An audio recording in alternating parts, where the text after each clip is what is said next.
tahukah anda bagaimana pendidikan sejarah dijalankan? Pada kebiasaannya, pendidikan sejarah menggunakan kaedah kualitatif dan kuantitatif. Beberapa proses dan tindakan akan dilakukan, misalnya heuristik, analisis, kritikan dan historiografi.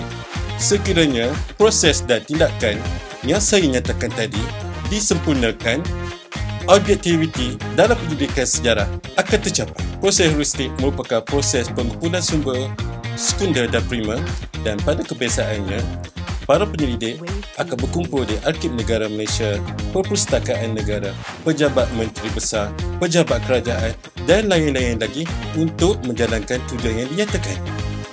Seterusnya merupakan proses kritikan sumber. Sumber primer dan sumber sekunder yang diperolehi melalui proses heuristik yang dinyatakan sebentar tadi akan dibandingkan dengan bahan-bahan yang sedia ada seperti buku, jurnal, akhbar dan lain-lain lagi. Proses ini penting bagi menentukan kebenaran dan kesahihan sumber-sumber pertama dan sekunder yang diperolehi melalui proses heuristik.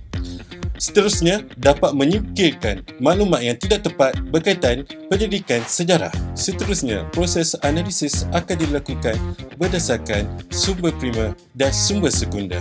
Langkah ini akan menghasilkan sintesis dan akhirnya melahirkan dapatan kajian bagi pendidikan sejarah. Proses yang terakhir merupakan historiografi sejarah atau lebih dikenali sebagai proses penulisan sejarah yang merupakan proses terakhir dalam pendidikan sejarah. Konklusinya, objektiviti pendidikan sejarah akan tercapai sekiranya proses dan tindakan yang saya nyatakan tadi disempurnakan oleh para penyelidik.